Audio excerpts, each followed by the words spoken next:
Hello student, स्वागत है आपका आईसीटी वर्चुअल क्लासेस में। मैं हूं कविता, आपकी साइंस टीचर। उम्मीद करती हूं आप सभी अच्छे होंगे और स्वस्थ होंगे। तो क्लास कंटिन्यू करेंगे अपना चैप्टर जिसका नाम है टिश्यू।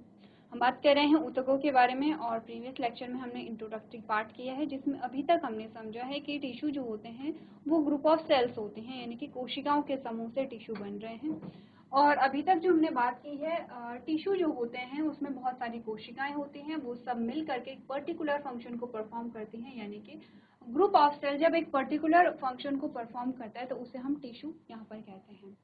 हमने कहा टाइप्स ऑफ टिश्यू में हम दो प्रकार के टिश्यू पढ़ेंगे, प्लांट टिश्यू और एनिमल टिश्यू की हम बात करेंगे, जिसमें सबसे पहले हमने प्लांट टिश्यू यहाँ पे स्टार्ट किया है। प्लांट टिश्यू हमने कहा, आपने लाइन डायग्राम प्रीवियस लेक्चर में नोट किया होगा जिसमें हमने कहा मेनली दो टाइप के यहाँ पे टिश्यू हमारे पास आते हैं। First one is meristematic tissue and second one is permanent tissue. Meristematic tissue को हमने कहा था विभज्योतक ऊतक, यानी कि जिसमें विभाजन होता है, डिवाइडिंग सेल्स जिनमें होती हैं, वो जो ऊतक होते हैं वो विभज्योतक ऊतक कहलाते हैं। इनमें विभाजन की प्रोसेस होती है और मेनली ये रिस्पॉन्सिबल होते हैं ग्रोथ के लिए। ठीक है, मेनली ये रिस्पॉन्सिबल होते हैं यहाँ पे ग्रोथ के लिए, जैसे हाइट के ग्रोथ हैं, जैसे ब्रांचेस निकल रही हैं, नए जो पार्ट्स बन रहे हैं, ये सभी क्या हैं इसके लिए रिस्पॉन्सिबल होते हैं। सेकेंड हमने कहा जब मेरिस्टेमेटिक टिश्यू यहाँ पर डिवाइड होने की कैपेसिटी लूज कर देते हैं तो ये कन्वर्ट हो जाते हैं परमानेंट टिश्यू में, यानी कि स्थायी ऊतक में। ठीक है, अब हमने कहा जो मेरिस्टेमेटिक टिश्यू है वो यहाँ पे दो हैं, तो हमने स्टार्ट किया था मेरिस्टेमेटिक टिश्यू। इसके यहाँ पे हमारे पास क्या आते हैं, तीन प्रकार आते हैं। ठीक है, मेरिस्टेमेटिक टिश्यू के तीन प्रकार जो है वो एपिकल मेरिस्टेम है, लेटरल मेरिस्टेम है और इंटरकैलरी मेरिस्टेम है। थोड़ा सा पहले पढ़ लेते हैं यहाँ पर इंट्रोडक्टरी पार्ट के मेरिस्टेमेटिक टिश्यू क्या होते हैं, उसके बाद मेरिस्टेमेटिक टिश्यू यानी कि विभज्योतक ऊतक के जो तीन प्रकार हैं उनकी लोकेशन प्रीवियस लेक्चर में आपने देखी है। ये उनकी लोकेशन आपसे पूछा गया था, अकॉर्डिंग टू लोकेशन बताइए इनका फंक्शन क्या होगा। क्योंकि हमने क्या कहा था कि तीन अलग अलग प्रकार के आप क्या पढ़ रहे हैं, यहाँ पे टिश्यू पढ़ रहे हैं अकॉर्डिंग टू देयर लोकेशन, क्योंकि फंक्शन तो इनका ऑलमोस्ट क्या है, सेम है, जो कि ग्रोथ है। लेकिन हमने कहा इनकी लोकेशन अलग अलग होती है और लोकेशन अलग अलग होगी तो अलग अलग टाइप से ग्रोथ भी होगी। तो यही हमें देखना है कि इनकी लोकेशन अलग अलग है तो किस टाइप की जो ग्रोथ है वो यहाँ पर देखने को मिलेगी। उससे पहले हम यहाँ पे इंट्रोडक्टरी पार्ट पढ़ लेते हैं जिसमें हमने कहा only certain part of plant tend to grow. हमने कहा पौधे के कुछ ही जो भाग है उनमें क्या होती है, वृद्धि होती है। तो हमने कहा पौधे के केवल कुछ ही भाग क्या होते हैं, बढ़ते हैं, कुछ ही भागों में वृद्धि होती है। The tissue located in such parts are called meristematic tissue. और अपने कहा जिन भागों में वृद्धि होती है ऐसे भागों में स्थित ऊतकों को हम विभज्योतक ऊतक यहाँ पर कहते हैं।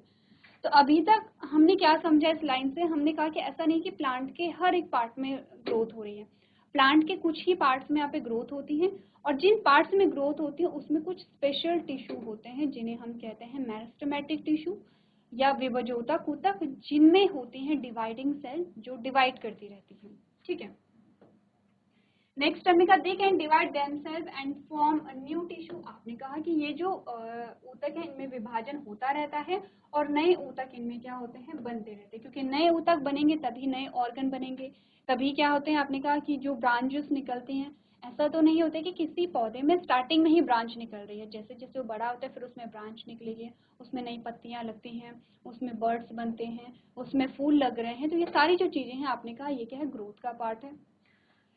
दे have thin cell wall made of cellulose. आपने कहा जो मेरिस्टेमेटिक टिश्यू होती है सेलुलोज से बनी पतली कोशिका भित्ति होती है। अब हमें इतना पता है कि प्लांट की जो सेल वॉल है वो मोस्टली किससे बनी होती है, सेलुलोज से बनी होती है। They have a dense nucleus and cytoplasm but lack vacuole. आपने कहा इनमें सघन केंद्रक होता है, केंद्रक कैसा होगा, डेंस होगा, ठीक है, सघन होगा। कोशिका द्रव होता है वो भी कैसा होगा, डेंस होगा। क्यों डेंस होता है आगे चल करके आंसर हमें मिलेगा, लेकिन इनमें वैक्यूल्स नहीं होते हैं। इसका क्या रीजन है आगे चल करके हम बात करेंगे, अभी आप समझिए चीजों को। ठीक है, ये चलिए यहीं पर डिस्कस कर लेते हैं।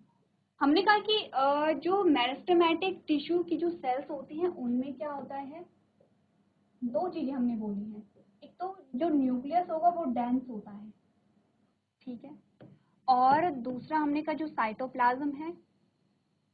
अच्छा हम बात कर रहे हैं किसके बारे में, प्लांट सेल के बारे में।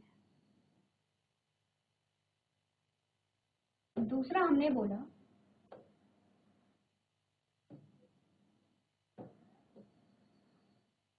जो साइटोप्लाज्म होता है वो भी डेंस होता है। डेंस का मतलब होता है सघन, या अगर मैं लोकल लैंग्वेज में कहूँ तो जो हम कहते हैं गाढ़ा, जैसे कहते हैं हम गाढ़ा यानी कि बहुत ज़्यादा क्या है, थिक है, गाढ़ा है, तो वैसे ही हम कह सकते हैं डेंस या सघन। ठीक है, हमने कहा न्यूक्लियस भी बहुत डेंस है, साइटोप्लाज्म भी डेंस है, और एक और चीज़ है कि इसमें वैक्यूल नहीं पाए जा रहे हैं। ठीक है, बहुत रेयर केस है कि वैक्यूल है, वैक्यूल नहीं पाए जा रहे। सबसे पहले तो बात ये है, हमने कहा क्योंकि इस एक सेल से दो सेल बनी है। ठीक है, इस एक सेल से हमने कहा दो सेल बनी है, और इन दो सेल में आपने कहा न्यूक्लियस भी आएगा, इसमें हमने कहा साइटोप्लाज्म भी आएगा। ठीक है, इस प्रकार से साइटोप्लाज्म भी आएगा।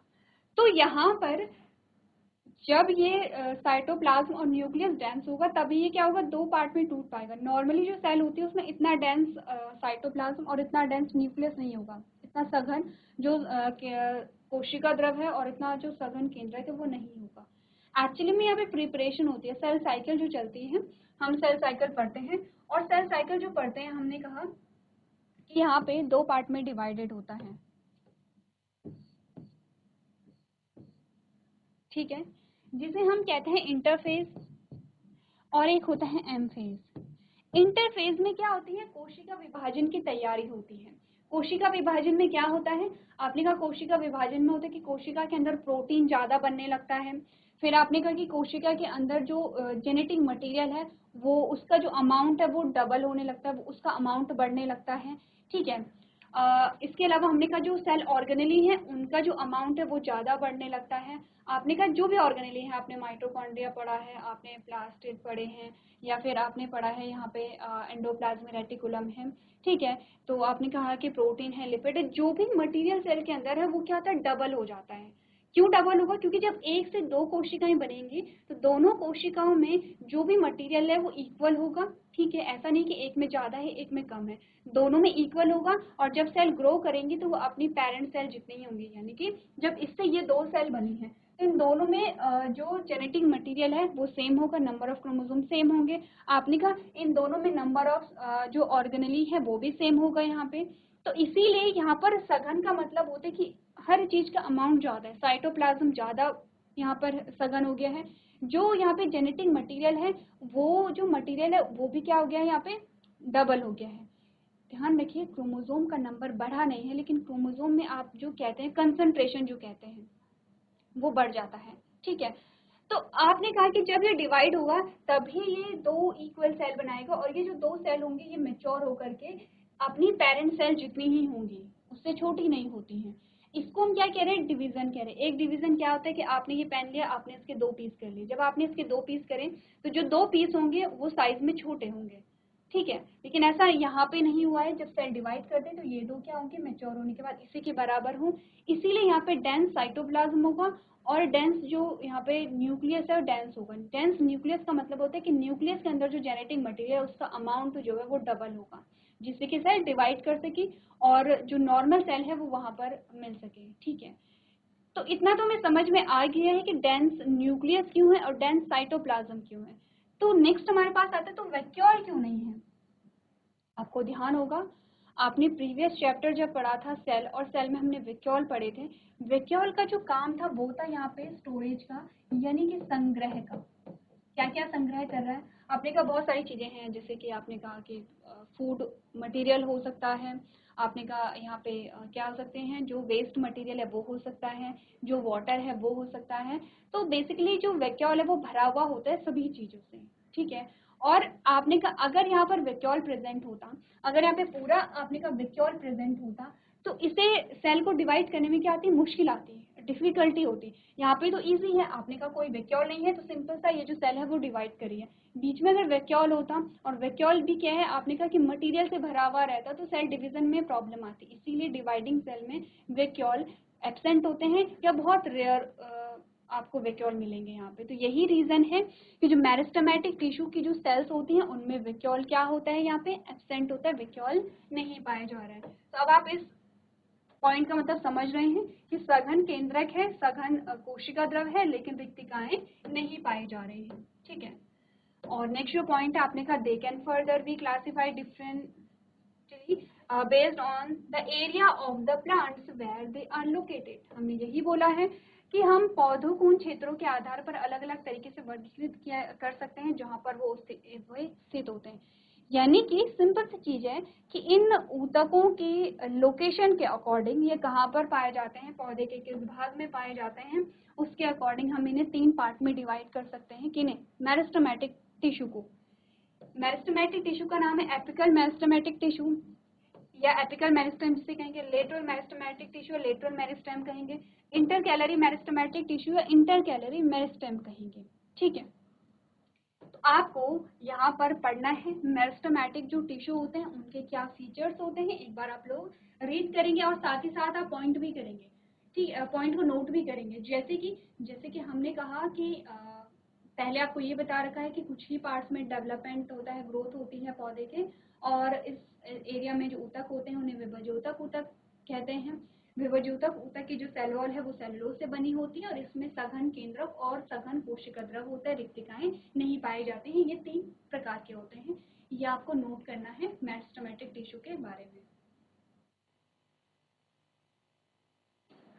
चलिए, अब आपने यहाँ पे पढ़ लिया है इंट्रोडक्टरी जो पार्ट है मेरिस्टेमेटिक टिश्यू का। अब बात करते हैं टाइप्स ऑफ मेरिस्टेमेटिक टिश्यू। ठीक है, अब ध्यान से देखिए, हमने बात की है कि इनकी लोकेशन अलग अलग होती है। जैसे कि आप यहाँ पर देख सकते हैं हमारे पास 3 यहाँ पे टिश्यू आते हैं, एपिकल मेरिस्टेम, इंटरकैलरी मेरिस्टेम और लेटरल मेरिस्टेम।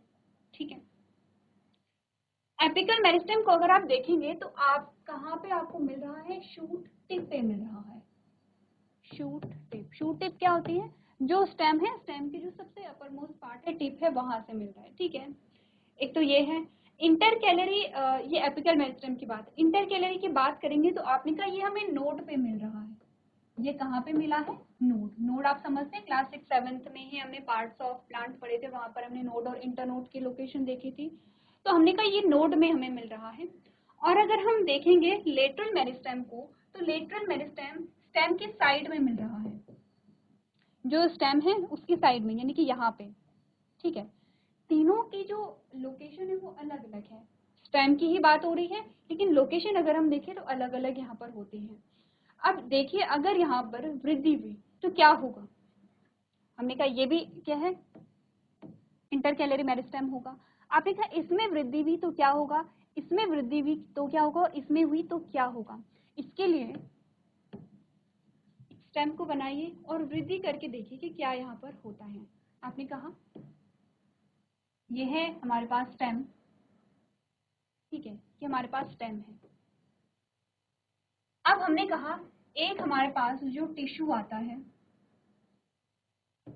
एक हमारे पास टिश्यू यहाँ पर आता है, हमें ब्रांच बनानी पड़ेगी, ये एक ब्रांच है।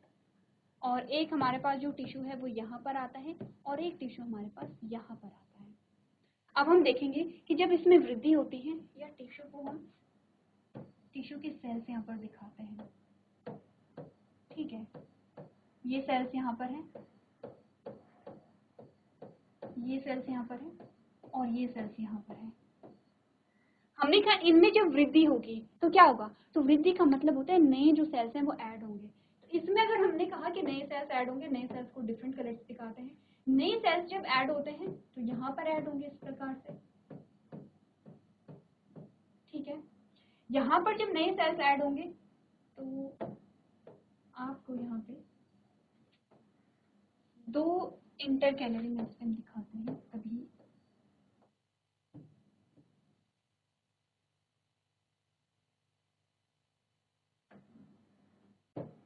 ठीक है,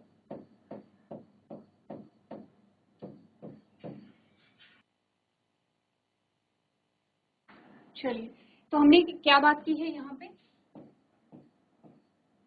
ठीक है, अब हमने कहा यहाँ पे नई सेल ऐड होंगे, तो यहाँ पे नई सेल ऐड हो गई है। और हमने बात की है यहाँ की, तो आपने कहा यहाँ पर जो है वो नई सेल ऐड हो गई है। ठीक है, यहाँ पे भी जो नई सेल है वो क्या हो गई है, ऐड हो गई है। और अगर हम इसकी बात करें तो यहाँ पे भी नई सेल ऐड हो गई है।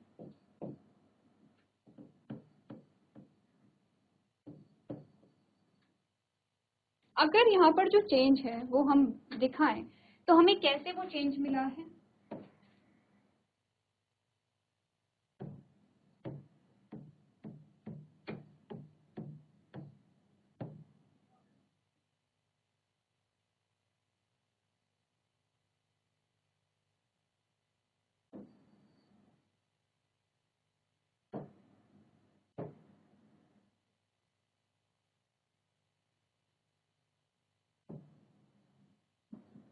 जो सेल्स हैं अब हम इसे लाइनर डायग्राम से दिखाते हैं, ठीक है। यहाँ पे और जो ब्रांच है वो यहाँ पर है, सेकेंड आता है यहाँ पे, और जो ब्रांच है वो यहाँ पर है।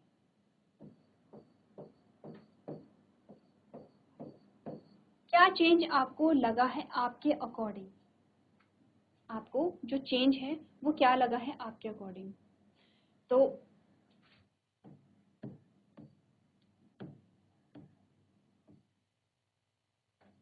अगर आप चेंज देखेंगे, सबसे पहले यहाँ पर चेंज देखिए, आपने कहा इसकी पहले जो आपका शू टिप था वो यहाँ पे था, कहाँ पे? यहाँ पे। शू टिप जो था वो यहाँ पे था पहले।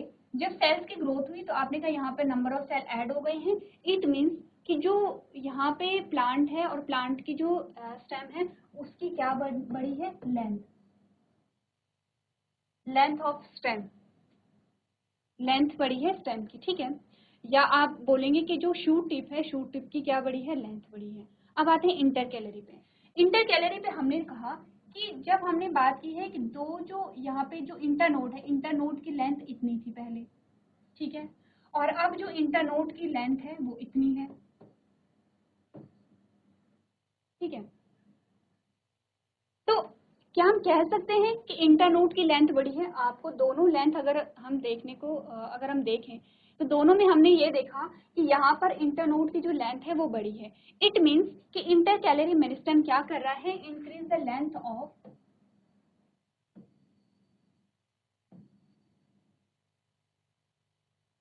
ऑफ इंटरनोड,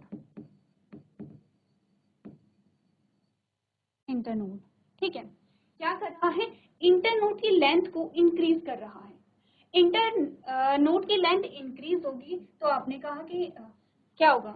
फाइनली जो स्टेम है, स्टेम की लेंथ इंक्रीज होगी, तो हमने कहा स्टेम की जो लेंथ है वो इंक्रीज होगी। ये जो साइन है वो इंक्रीज कर, ठीक है, ये वाले साइन। तो आपने कहा कि वैसे तो इंटरकैलरी मेरिस्टेम भी क्या कर रहा है? स्टेम की लेंथ को बढ़ा रहा है, लेकिन यहाँ पे फर्क है दोनों में। ये तो जो टॉप मोस्ट पार्ट है उसकी लेंथ को इस प्रकार से बढ़ा रहा है, टॉप मोस्ट। ये टॉप का अगर बढ़ेगा तो आपने कहा कि ऊपर से लेंथ बढ़ रही है। अगर ये लेंथ को बढ़ाते हैं तो आपने कहा ये बीच से लेंथ को बढ़ा रहे हैं। इंटरकैलरी मेरिस्टेम है, जैसे कि ये यहाँ पर है, ये यहाँ पर है। अब जब इसमें क्या होगी? ग्रोथ होगी तो ये ऊपर की ओर बढ़ेगा, और जब ये ऊपर की ओर बढ़ेगा तो आपने कहा जो इंटरनोड है उनकी लेंथ जो होती है वो बढ़ जाती है, ठीक है। अब आते हैं थर्ड टाइप के मेरिस्टेमेटिक टिश्यू पे, दैट इज लेटरल मेरिस्टेम, जो कि आपका यहाँ पर है। आपने कहा ये सेल जो है वो इधर की ओर ऐड हो रही है और ये सेल इधर की ओर ऐड हो रही है। इट मीन्स कि जब ये साइड में ऐड होती है तो ये क्या कर रही है? थिकनेस, जो यहाँ पे स्टेम है, स्टेम की जो आपने का जो विड्थ है, जो चौड़ाई है, वो क्या कर रहा है? बढ़ा रहा है। अब देख सकते हैं इजिली, आप देख सकते हैं कि इसकी चौड़ाई और इसकी चौड़ाई में क्या है? यहाँ पे अंतर है। तो जो तना है, तना कैसा हो रहा है? आपने कहा तने की जो विड्थ है वो बढ़ रही है, तना क्या है? यहाँ पे मोटा हो रहा है। तो तीनों में क्या है? तीनों क्या कर रहे हैं? एक्चुअली में नई सेल्स को ऐड कर रहे हैं। डिफरेंस क्या है तीनों में? डिफरेंस ये है कि आपने कहा ये टॉप की जो शूट टिप है उसकी लेंथ को बढ़ाएगा, ये इंटरनोड की लेंथ को बढ़ाएगा, और ये स्टेम की जो मोटाई है उसे यहाँ पर बढ़ाता है। तो स्टेम की हाइट और स्टेम की जो मोटाई है वो बढ़ रही है यहाँ पर, इसीलिए लोकेशन के अकॉर्डिंग हमने मेरिस्टेमेटिक टिश्यू को अलग अलग यहाँ पर पढ़ा है। अब हम यहाँ पर पढ़ेंगे इन तीनों को और तीनों की डेफिनेशन यहाँ पर देखेंगे। ये आपके पास आती है एपिकल मेरिस्टेम, जो कि कहाँ पर है? शूट टिप पर है, ठीक है। लेटरल मेरिस्टेम, जो कि यहाँ पे तने के साइड में है, ये स्टेम के साइड में है। और इंटरकैलरी की हम बात करें तो इंटरकैलरी कहाँ पर है? जहाँ पर क्या है? कोई ब्रांच निकल रही है या कोई नोड है, ठीक है। अब तीनों को आप लोग पढ़ सकते हैं। हमने कहा जो एपिकल मेरिस्टेम है, they are responsible for the growth of stem and root in the plant, they are found on the tips of a root and shoot. अब आपने कहा रूट का मतलब क्या हुआ, देखिए ये तो है तना, ठीक है, और ये है तने की क्या है जो टिप है, ये है यहाँ पे रूट, और ये क्या है यहाँ पे रूट की टिप है। तो जो एपिकल मेरिस्टेम है वो यहाँ पे भी पाया जाएगा और इसकी लेंथ को बढ़ाएगा, और वो क्या करेगा, जो रूट है रूट की टिप में भी पाया जाएगा और नीचे की ओर जो रूट्स हैं उनकी लेंथ को बढ़ाएगा। तो एपिकल मेरिस्टेम आपकी रूट टिप और शूट टिप पे पाया जाता है, और मेनली किसके लिए रिस्पॉन्सिबल है, आपने कहा they are responsible for the growth of stem and root. Stem की ग्रोथ के लिए और रूट की ग्रोथ के लिए, दोनों के लिए क्या है, रिस्पॉन्सिबल है। They are found on the tips of the root and shoot. आपने कहा शूट की टिप पे और रूट की टिप पे पाया जाता है। टिप यानी कि जो पॉइंटेड क्या होता है यहाँ पे पार्ट है, ठीक है। अब आते हैं लेटरल मेरिस्टेम पे। लेटरल मेरिस्टेम में आपको क्या बताया गया है, they are responsible for the increasing the circumference of the middle part of the stem, hence are found there, ठीक है। आपने कहा कि ये कहाँ पर पाए जाते हैं, जो स्टेम है स्टेम के साइड में पाए जाते हैं, और क्या करेंगे यहाँ पर जो स्टेम है स्टेम की जो मोटाई है वो बढ़ाएंगे। इंटरकेलरी की बात करें तो these tissues present at internodes of stem region between the place at which leaf attach. आपने कहा इंटरनोड पे नहीं होगा, नोड पे पाए जाते हैं, और इंटरनोड की लेंथ को यहाँ पे क्या करते हैं, बढ़ाते हैं, ठीक है,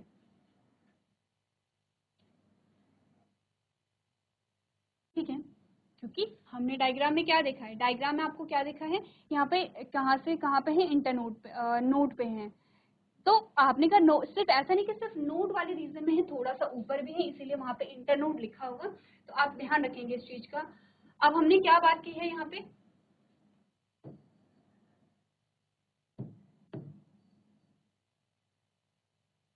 हमने बात की है ये टिश्यू जो प्रेजेंट होते हैं वो नोड्स पे प्रेजेंट होते हैं, और जहाँ से लीफ अटैच होती है, तो लीफ अटैच कहाँ से होती है, आपने कहा लीफ अटैच है या ब्रांच अटैच है, वो कहाँ होगा, नोड होगा, ठीक है।